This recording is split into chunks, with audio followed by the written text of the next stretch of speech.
Hi, I'm Nathan Kilgore. Thank you for joining us for today's episode of The Preacher and the Teacher. I'm glad that you are here. Am I the only one that has been in a store or a public place and all of a sudden somebody coughs and you're wondering, do they have COVID? None of us are out of its reach entirely. I mean, consider the businesses that were launched, started, kept afloat by the sacrifice of working hands. And then those same hands found themselves hanging a sign in the window or on the door that said closed or out of business. Some have even lost loved ones to COVID. COVID has impacted our lives, all of us. Thank you again for joining us today for this conversation on COVID confusion here on The Preacher and the Teacher.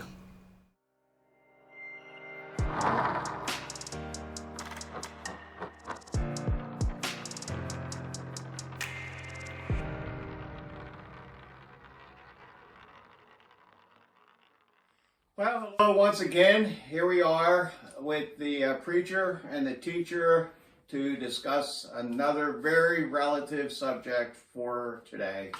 And if you're just joining us, once again, my name is Lanny Kilgore and I am a preacher. I'm Dick Cleary and I'm a teacher. And this morning we're going to discuss something that I think has been the subject of many conversations for the past year and a half around family gatherings, tables, and breakfasts and lunches, and seems like everywhere you go, I overhear people talking about it, and I'm referring to the COVID pandemic. The COVID pandemic, Yeah. And we thought it would be gone by now, right? We had hoped that would be the case. Some people assured us that it would be, but it just keeps coming back, like some horror movie that you just can't kill the beast. Reminds me of a movie I saw years ago, Groundhog Day. Uh-huh. Did you see that movie? Yeah. It's where every day, everything gets repeated. Only in this case, I think sometimes it gets worse. It's almost like getting worse instead of better. In some respects, from what I understand, I'm no expert on it, but this variant that's out now that's hitting a lot of people, it is much more contagious than the former variants, Delta being one, but it's a lot less virulent. So there are fewer people who are getting sick who have to go to the hospital. Now, a lot of hospitals are full, but that's because so many more people are getting the Omicron variant. But the ones that are going to the hospital, by and large, aren't as sick as they were when they had Delta. Yeah, so there's seemingly some light at the end of the tunnel, but hopefully. Well, everybody has their own story, and maybe just real briefly, how's all this affected your life personally? Well, fortunately, I shouldn't even say this because as soon as I do, it'll be, we'll get it. But fortunately, we have not been sick, my wife and I. But it has affected my family. I've had immediate family members who have been sick.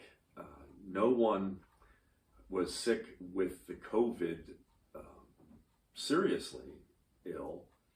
I did have one family member who had to be hospitalized because he was hospitalized with COVID, but not necessarily because of COVID. I have a nephew who right now is very seriously ill. In fact, they didn't think he was going to make it. He was on a ventilator, intubated, and all his numbers were very low, and they thought they were going to have to remove him from the ventilator and let nature take its course. But fortunately, he, just about 30 minutes before they were going to take him off the ventilator, his numbers went up, and his oxygen level went up and everything. And the doctor said, you know, we're not going to take him off the ventilator now. We're going to see if this lasts. And fortunately, it has, and he's on the road to recovering, but he will have some very long-term effects from it. He'll probably have to have oxygen, supplemental oxygen, for the rest of his life. So it's very, very tragic in that respect. I've worked with families as a pastor from time to time. It's a horrendous decision when you have to make the decision to take someone off or leave them on a ventilator. But now I don't know how it may have affected or has affected your your role as a teacher. I know for myself, being a pastor, the COVID definitely affected churches, and it's affected them greatly.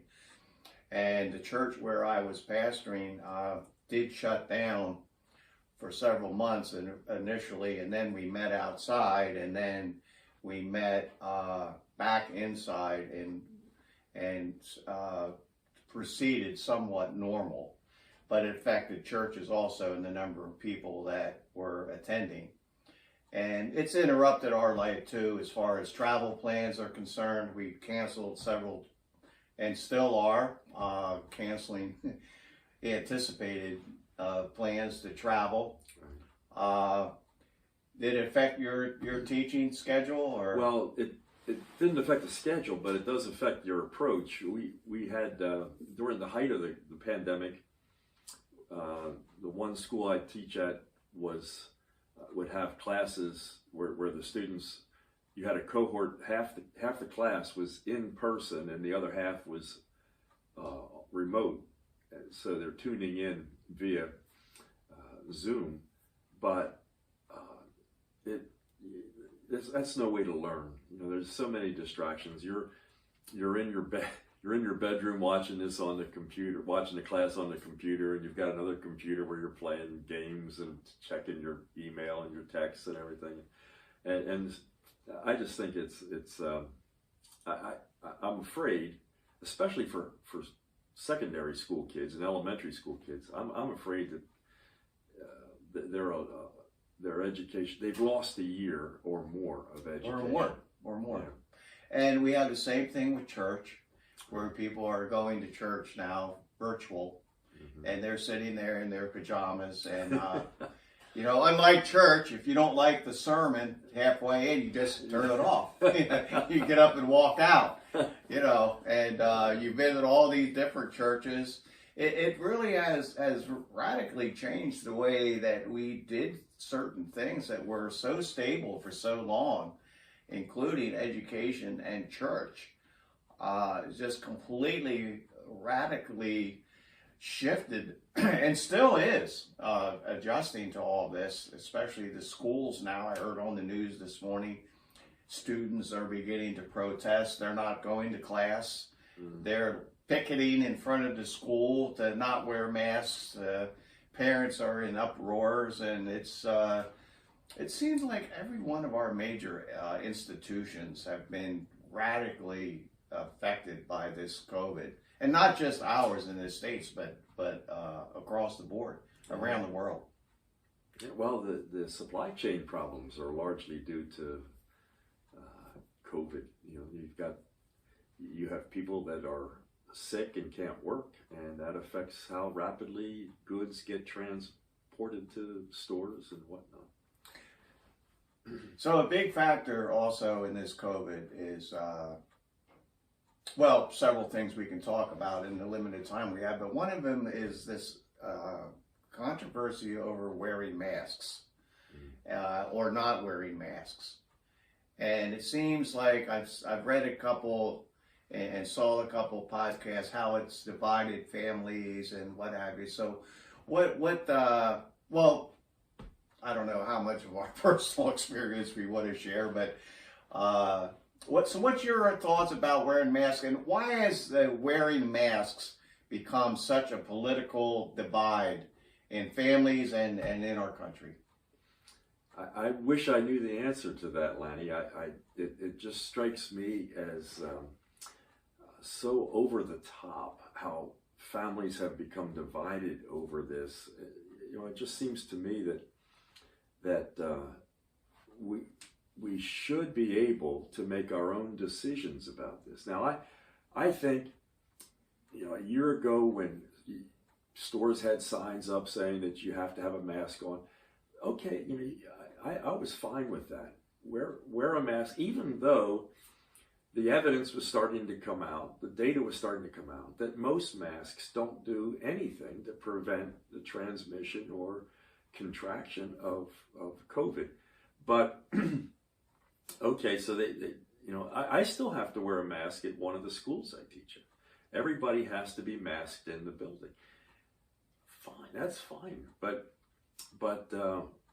if somebody chooses not to wear a mask in a setting where that's permitted, and other people get upset about that, I don't understand why they get upset. Because if they think the mask is effective, then they can wear a mask and they don't have to worry about this other person who is not masked. I mean, that other person is taking that upon themselves. If they choose to take the risk of getting ill, I don't know why other people should be upset about that. But that's the world we live in. It seems as though a lot of people, and there's a lot of fear around all of this. People are living in fear. I have heard of people who, by their own choice, are not going out of their house. They're limiting their shopping, their routines, out of fear. And I think a lot of people, when they see other people next to them who don't have a mask on, they feel that they're being vulnerable, at risk, being with this person, and they resent the fact that this person who is maskless is putting them at that risk. That's their perception. Now, whether it's true or not. And I've read, and you probably have read too, and I wanted to bring this up, where some people have said that as a Christian, I have an obligation to my brother, my sister, to wear a mask, and to not wear a mask is a sign of a non-Christian, selfish attitude. Well, again, I don't see why it's the only way I think it can be seen or construed as being selfish is if the person who chooses not to wear a mask contracts the virus, has to be hospitalized, and now they're taking up a hospital bed that maybe could have gone to somebody else, and they're putting more strain on the staff and so on. But if the hospitals aren't full with COVID patients, and from what I understand, most hospitals still have plenty of beds available, and I could be wrong about that. But that's the only way in which I see it being selfish. I don't see it. Why would, if I'm unmasked and you are masked, why am I putting you at risk? If the mask works, and if it doesn't work, then what's the point? Yeah. So I don't understand the concern. Well, there's so much. What did I see the other day? COVID confusion, where people don't know what to think. They don't know what to believe. But yet we are told to follow the science. How do you perceive science being a reliable, information resource with our life in general? I mean, I think that to some extent we could say that science is on trial here. Unfortunately, in this pandemic, I think that science has taken pretty much of a hit. It's gotten a black eye. It's done some wonderful things. It is because of scientists and technology that we were able to develop the vaccines at an enormously rapid pace. And that was a fantastic accomplishment. It sort of reminded me of the World War II Manhattan Project, where they developed the atomic bomb in just a few in a year or so. But on the other hand, it was scientists who were working in the labs to try to produce this gain of function virus, apparently, and that it escaped from the lab, and from what the news reports are, some of our scientists who were involved in that suppressed what was going on in the lab because they didn't want to lose credibility. The thing about science is sometimes we make an idol out of science, and Yeah, I agree. and scientists are human. They have political interests, they have financial interests, they have egoistic interests, and so we have to remember that scientists, just because something comes from the mouth of a scientist doesn't mean that it's correct. And in this pandemic, a lot of spokespersons for the scientific community gave conflicting explanations about things, conflicting directions, and that's why people are confused, because the scientists really didn't do a very good job of communicating what they knew as opposed to what they thought they knew to the general public. Well, and also I think that if we haven't been aware of it, we should certainly wake up to the fact that science is also an economic enterprise. It's a money-making organization. And I think back to the days that you and I would be very aware of when it was first became public that smoking cigarettes cause cancer. Right. Now, scientists knew this for years, apparently. But because of the politics involved with the tobacco industry and all the money that was involved, it was very slow in becoming public knowledge. Mm-hmm. So we know that science, as you say, I like the way you put that, it's driven by people, and therefore it's not morally neutral at all. Right. It's driven by greed and subjective personal gain, and it's not to be trusted. It's not God. Well, I don't know that we shouldn't trust science specifically, although you're right, it's not God, although people make it a God. But I think we should be skeptical of what we're told. We should do what we do if we go to a doctor and he tells us something and we really don't like what we hear. We get a second opinion. And I think we should do that with all these scientific pronouncements, whether it's about COVID or climate change or evolution or whatever it's about. I think we should reserve judgment until we have heard from both sides, people on the other side, because there are people on the other side. The media sometimes makes you think that there's only one opinion among scientists on these different issues like climate change and so on. But usually there are more than one opinion and more than one side. I think while I hardly agree that people should do their own research and they should do their own homework and they should question things and not just accept them. But at the same time, I think it's become increasingly complicated. Yes. For a person to find the facts. The pile that one has to dig through now is so deep, it's a mountain, that I think people feel overwhelmed and they just throw up their hands and like, I don't know what to believe about anything anymore. Well, that's true. That's true. Especially, if you 40 years ago, no one had an internet that they could find all this information on. Yeah. So it was very hard to get information.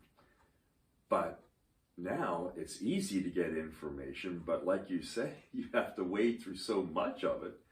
You don't know, and if you don't have expertise in a particular discipline, particular area, how do you know what you're reading is true and factual? And I can understand why people get discouraged and just say, well, I don't know what to believe. And hasn't that brought us to the place in our society where, to some extent, every person is an authority unto themselves? Well, a lot of people think that. Yeah. So we don't have too much time left here, but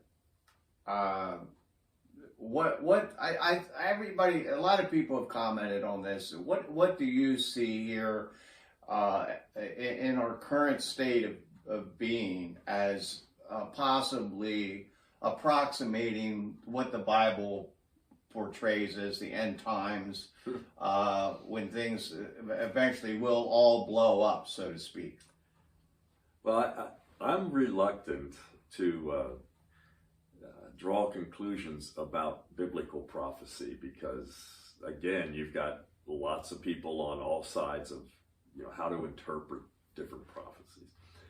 But when they came out with vaccine passports, when they're talking about having vaccine passports, where you have to have a proof that you have been vaccinated in order to fly on airplanes or to take a public transportation or to shop in certain stores or to do business, I couldn't help but think of what the Bible talks about when they talk about the mark of the beast, where in order to buy and sell, you have to have this mark or passport to do it. And I thought, if it's so easy for the government to require these passports, and so many people go along with it so readily in order to just function in society, how easy would it be for a government to take one step further and make it impossible to survive, to bank, for example, without having proven that you are somehow in the good graces of the government, whether it's some sort of a vaccine or whatever it is. Yeah. And I think there's a lot of things we could comment on, but for me, too, one of the things that stands out is the amount of power and authority that one man, Dr. Fauci, has had with regard to all of this. And it always is dangerous, I think, and scary when we see so much power in the hands of one person. Right. And I think we're at great risk there. Well, we're just about out of time. Is there anything that you could say that we can learn from this? I think it's a good principle whenever we encounter hardships to say, okay, what can I learn from this? Is there one takeaway that we can leave our listeners to? And I'll put this on your shoulders to say we can learn from this. Well, I certainly think that one lesson is that we think that we are living securely in the land. We think we're living, that everything is safe, and we have a routine that we're going to have in perpetuity. But we're really very vulnerable to things that we don't foresee on the horizon, we don't expect. I like that, yeah. And all of a sudden they hit us. And so we really, I think we should recognize that it's God's grace that allows us to live with security. And we need to depend more on God. Yeah, so we're saying, don't put your faith and confidence in this world. Don't be naive and fooled into thinking that we have the answers and control of everything, but increase our dependency. If we come out of this, would you say this? If we come out of this pandemic with more people trusting God and growing spiritually than before, then we will have turned a curse into a blessing. Well, we certainly will have achieved a silver lining, that's for sure. So, Yeah. all right, well, that concludes our mini discussion on this huge subject of the COVID. But thanks for joining us, and please click on subscribe at the bottom, and we'll hope to join you again the next time when we have the preacher and the teacher. Good discussion. Yeah.